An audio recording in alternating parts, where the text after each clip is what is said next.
네, 안녕하세요. 2월 4일 화요일 새벽기도 시작하겠습니다. 기도하겠습니다.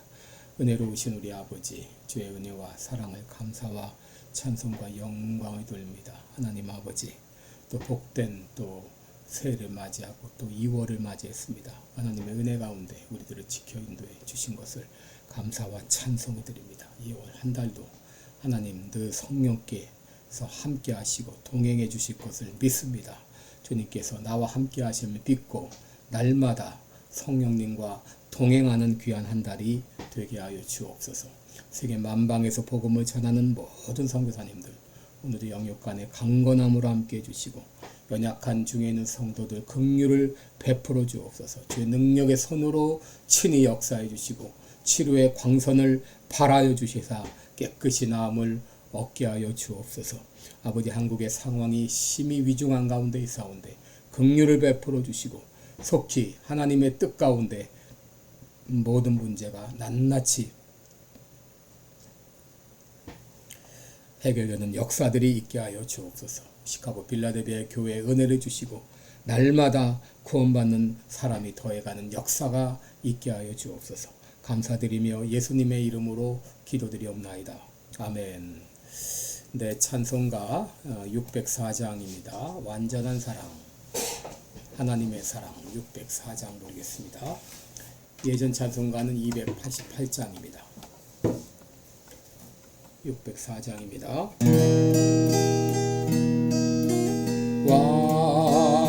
완전한 사랑,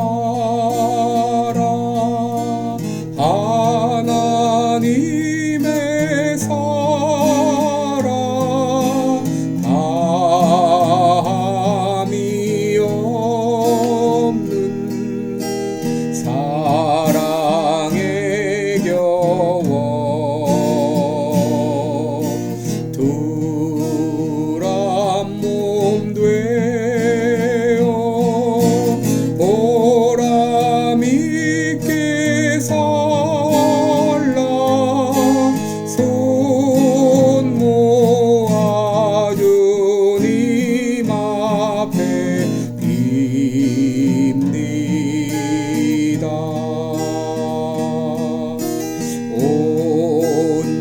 온전한 생활 하게 하옵소서.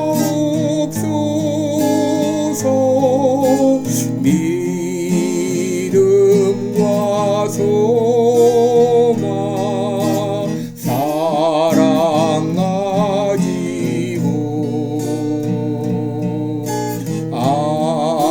아픔과 죽음 겁을 내지 않고 주님만 의지하게 하소서.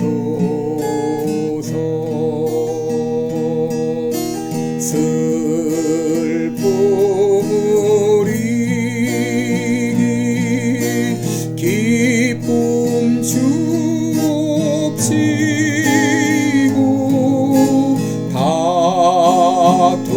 다툼을 없애 평안 내리사 사랑의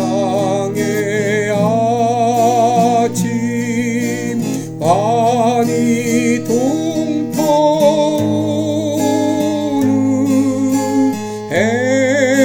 행복한 나날 되게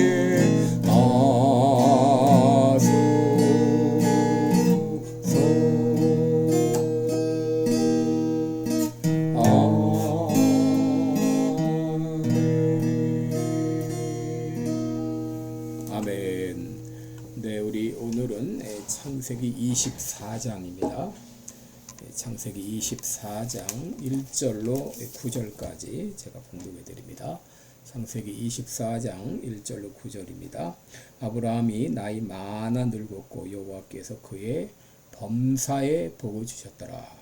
아브라함이 자기 집 모든 소유를 맡은 늙은 종에게 이르되 청컨대 내 손을 내 환도뼈 밑에 넣어라. 내가 너로 하늘의 하나님 땅의 하나님이신 여호와를 가리켜 맹세하게 하노니 너는 나의 거하는 이 지방 가나안 족속의 딸 중에서 내 아들을 위하여 아내를 택하지 말고 내 고향 내 족속에게로 가서 내 아들 이삭을 위하여 아내를 택하라. 종이 가로되 여자가 나를 쫓아 이 땅으로 오고자 아니하거든 내가 주인의 아들을 주인의 나오신 땅으로 인도하여 돌아가리이까. 아브라함이 그에게 이르되 삼가 내 아들을 그리로 데리고 돌아가지 말라. 하늘의 하나님 여호와께서 나를 내 아버지 집과 내 본토에서 떠나게 하시고 내게 말씀하시며 내게 맹세하여 이르시기를 이 땅을 내 씨에게 주리라 하셨으니 그가 그 사자를 내 앞서 보내실지라. 내가 거기서 내 아들을 위하여 아내를 택할지니라. 만일 여자가 너를 쫓아오고자 아니하면 나의 이 맹세가 너와 상관이 없나니 오직 내 아들을 데리고 그리로 가지 말지니라. 종이 이에 주인 아브라함의 환도뼈 아래에 손을 넣고 이 일에 대하여 그에게 맹세하였더라. 아멘. 네, 우리 오늘은 본문을 가지고 그리스도인의 결혼 조건 이런 제목으로 함께 말씀을 나누겠습니다. 요즘 한국의 이 결혼 문제가 상당히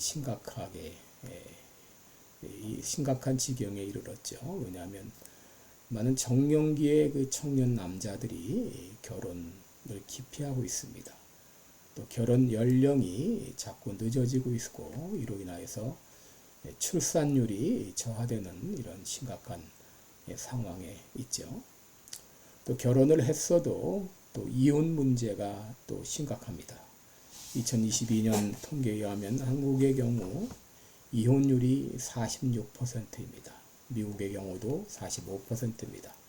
그러니까 결혼하는 부부 중 한 부부는 이혼한다 그렇게 말할 수 있는데 여러분 포르투갈 유럽에 있죠. 이 포르투갈의 경우는 이혼율이 94%입니다.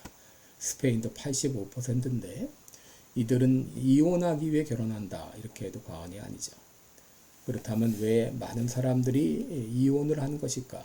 이유는 크게 두 가지로 될 수 있는데 첫째는 결혼이 뭔지 모르기 때문이고 둘째는 성급한 결혼 때문입니다. 많은 이들이 결혼을 그저 이 사랑의 불장난 정도로 생각하지 않나 싶습니다. 오다 가다 서로 좋으면 함께 살다가 결혼을 결정하는데 여러분 하나님이 만드신 이 결혼 제도는 이 결혼 후에는 더 이상 뗄래야 뗄 수 없는 이 언약적인 연합이라고 하는 것을 이해하는 사람들이 얼마나 될까요? 여러분 또 히브리어로 결혼은 카도심, 성별되었다, 헌신되었다는 뜻인데 여러분 이 가정, 이 결혼이라고 하는 것은 함께 하나님께 바쳐진 그런 성물과 같다고 하는 것이죠. 그리고 더 나아가서 결혼은 가정을 이루어서 하나님의 언약을 이루어 나가는 이 방편이라고 하는 것을 이해하는 사람들이 또 얼마나 될까요? 여러분 결혼은 하나님의 뜻 가운데서 하나님의 언약을 이루기 위한 거룩한 제도라고 하는 것을 알 때 이 결혼이 뭔지를 알 때 쉽게 이혼하지 못할 것입니다. 그러므로 결혼도 신중해야 되고 또 배우자를 정하는 일도 신중하게 선택해야 될 것입니다. 오늘 본문은 아브라함의 아들 이삭의 배우자를 정하는 그런 내용이 되어 있습니다. 여러분 부인 사라가 죽고 모든 장례 절차를 마쳤을 때 아브라함에게 한 가지 더 해야 할 일이 있었는데 그것은 바로 아들 이삭의 배우자를 정하는 일이었습니다. 우리말에도 결혼은 일륜지대사라 이런 말이 있는데 배우자를 정한다는 것은 쉬운 일이 아닙니다. 그러나 아브라함은 하나님의 인도하심 가운데 좋은 며느리 리브가를 얻을 수 있었는데 오늘 본문을 통해서 우리는 어떤 기준으로 배우자를 정할 것인지 오늘 또 내일에 거쳐서 귀한 말씀을 나누고자 합니다. 여러분 결혼할 때 첫째 기준 무엇보다 가장 중요한 기준은 바로 믿음입니다. 여러분, 우리가 그리스도인이라면 당연히 그리스도인 배우자를 찾아야 한다고 하는 것입니다.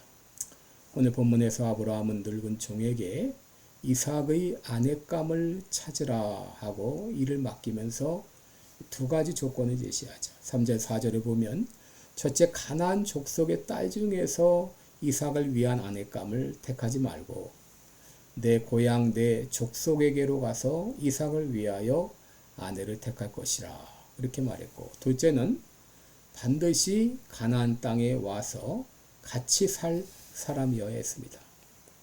여러분, 아브라함이 이렇게 말한 이유가 무엇이었을까요? 그것은 바로 하나님과의 언약을 기억했기 때문입니다. 7절에 보시면 하늘의 하나님 여호와께서 나를 내 아버지 집과 내 본토에서 떠나게 하시고 내게 말씀하시며 내게 맹세하여 이르시기를 이 땅을 내 씨에게 주리라 하셨으니 그가 그 사자를 내 앞서 보내실지라 내가 거기서 내 아들을 위하여 아내를 택할지니라 라고 했습니다. 그러므로 이삭의 아내가 될 사람은 단순한 여자가 아니라 이삭과 함께 하나님의 언약을 성취해 나갈 여자이어야만 했습니다. 그러므로 이 구절을 이렇게 적용할 수 있죠. 예수님께 오려고 하지 않는다면 그를 데려오지 말라. 제가 이틀 전에 언약을 위한 발판 이런 설교를 통해서 아브라함의 동생 나홀의 가계를 소개했습니다. 이 나홀의 아들 중 가장 중요한 인물이 바로 부두엘인데, 부두엘은 후에 이삭의 아내가 된 리브가의 아버지였습니다. 여러분, 부두엘이라는 이름의 뜻은 하나님의 사람 혹은 하나님의 거처 이런 뜻인데, 이것은 바로 이 하나님에 대한 존경심을 의미하고 그 역시 여호와 신앙을 가지고 있었다 이렇게 볼 수 있습니다. 여러분, 오늘날 결혼하는 것이 쉽지 않기 때문에 그리스도인임에도 불구하고 불신자와 결혼하는 경우도 종종 있습니다. 그러나 신앙 문제는 결혼에 있어서 가문과 학벌과 경제력과 심지어 성격보다도 더 중요한 문제입니다. 그러므로 진정 신앙을 가진 사람이라면 가문과 학벌, 경제력, 성격보다도 신앙을 더 우선해야 할 것입니다. 종종 사람들은 이런 말을 합니다. 결혼한 다음에 믿으면 되지. 여러분, 결혼하고 믿을 사람이라면 왜 결혼 전에는 믿지 못할까요? 많은 사람들이 결혼 전에 믿을 것을 약속했지만 결혼 후에 종종 그 약속을 지키지 않는 경우가 얼마나 많습니까? 그래서 저는 사람들이 저에게 믿지 않는 사람과의 결혼에 대해서 물을 때 이렇게 대답했습니다. 예수 믿지 않는 사람이라면 예수 믿게 한 후에 결혼해도 늦지 않다. 만약 그가 너를 사랑한다면 내가 믿는 예수님도 사랑할 것이다. 그러니 그 사람 놓칠까봐 두려워하지 말라라고 말해줍니다. 여러분, 그리스도인에게 있어서 신앙은 액세서리가 아닙니다. 인생 그 자체입니다. 그러므로 배우자를 정하는 데 있어서도 신앙은 가장 중요한 요소가 되어야 할 것입니다.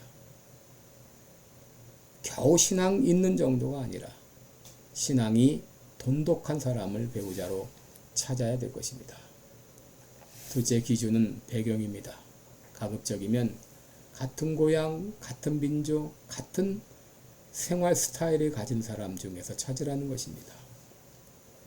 여러분, 한국의 경우는 2022년 10명 중 1명이 외국인과 결혼할 정도로 다문화 가정의 비율이 늘었습니다. 미국에 살고 있는 한인의 경우는 더 높겠죠. 그런데 왜 가급적이면 같은 고향, 같은 민족, 같은 라이프 스타일을 가진 사람을 찾는 것이 좋은가?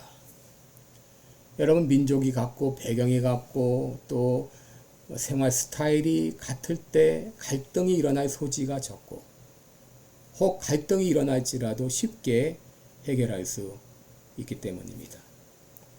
민족이 다르고 문화가 다르고 또 라이프 스타일이 다르면 종종 저 사람 왜 저러지 하면서 이해하지 못할 요소가 자주 발생할 수 있습니다. 여러분, 그리스도인은 결혼도 하나님의 영광을 위한 것입니다.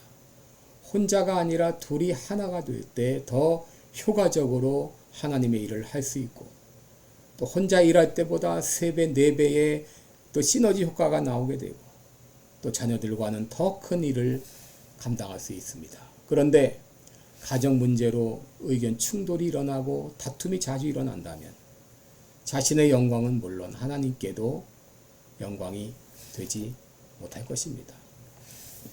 물론 문화가 다르고 배경이 다른 외국인과도 얼마든지 결혼할 수 있습니다. 믿음이 같고 인생의 목표가 같고 그리고 서로 사랑한다면 작은 차이는 극복할 수 있기 때문입니다. 그러나 혹 다른 민족, 다른 배경의 사람과 결혼할 때는 모든 차이를 감내하겠다는 마음의 준비가 있어야 되겠습니다. 그리고 하나님께서 다른 민족, 다른 배경의 사람을 배우자로 만나게 하셨다면 그 배경에는 하나님의 깊은 섭리가 있음을 믿고 결혼을 통해서 하나님의 뜻을 깨달아야, 뜻을 이루어 나가야 할 것입니다. 네, 또 내일 이어서 계속 말씀드리겠습니다. 기도하겠습니다. 은혜로우신 우리 아버지, 주의 은총과 사랑을 감사합니다. 우리로 또 배우자를 만나게 하시고 또 결혼하게 하시고 또 결혼을 통해서 가정을 이루어가며 가정을 통해서 하나님의 뜻을 이루어가게 하신 것을 감사합니다. 하나님 아버지, 이미 이루어진 결혼이라면 이제 서로의 믿음, 같은 믿음을 위해서 기도하게 하시고 서로가 서로를 이해하며 하나님의 뜻을 이루어 나가기를 위해서 기도하게 도와 주옵시고, 혹 아직까지 이제 결혼을 앞두고 있는 자녀들이 있습니까? 그들의 배우자를 찾고 있습니까?